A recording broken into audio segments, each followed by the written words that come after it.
And that's a reason that I converted to Muslim to begin with, is the brother. We just got done with a meeting with him. The roar of a UFC crowd erupts. Jeff Monson, the tattooed American-Russian MMA icon, locks his opponent in a chokehold, veins bulging.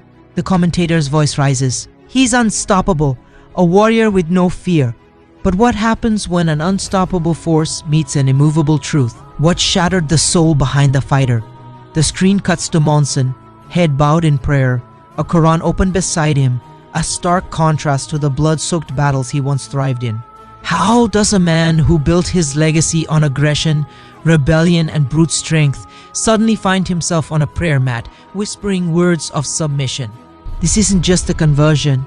It's a collision of identity, purpose, and divine intervention. Monson's journey begins in chaos. A childhood marred by instability, a career fueled by rage, and a spiral into alcoholism. Fighting was his escape, his way to silence the demons of insecurity, loneliness, and self-destruction. In a raw 2012 RT documentary, he admitted, "I was lost, winning fights but losing myself." Victory in the cage meant nothing when his soul was still at war. And here's where the twist comes. During a prison outreach program in 2009, Monson encountered inmates whose unshakable peace defied their circumstances. These were men with no freedom, no glory, no wealth, yet they possessed something he lacked: inner tranquility. One man handed him a Quran, highlighting Surah Ar-Ra'd, "Verily, in the remembrance of Allah do hearts find rest." The question gnawed at him. How could prisoners, condemned by society, radiate the peace that had always eluded him? Critics dismissed it as a passing phase. Headlines sneered, "MMA star's midlife crisis." But Monson's 2015 Vice interview silenced the skeptics. "Islam taught me justice. The same justice I fought for outside the cage." For years, he had battled oppressive systems, fought against political injustices, and stood against exploitation. Yet in Islam, he found the most radical form of resistance, the power of submission. "Does submission make you a slave or set you free?" he asked. Then the miracles. Monson recalls narrowly avoiding a career-ending spinal injury in 2013, a moment he calls Allah's hand steering me. But the real shock? His story isn't unique.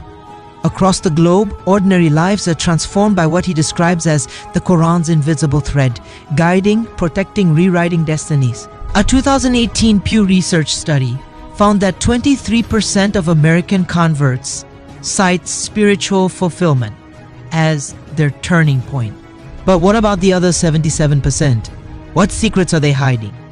The answer lies in Islam's fusion of intellect and faith.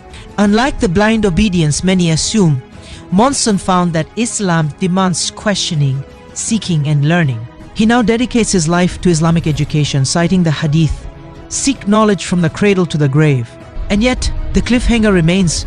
What if the Quran's miracles aren't just ancient texts but living truths?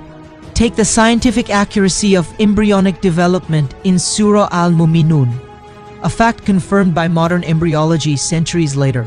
Coincidence or proof? And then there's Surah At-Tariq, which describes a celestial phenomenon eerily resembling black holes, discovered by NASA only in the 20th century. How did a book from 1,400 years ago contain knowledge beyond its time? Skeptics scramble for explanations, but the evidence keeps mounting. This is your wake-up call.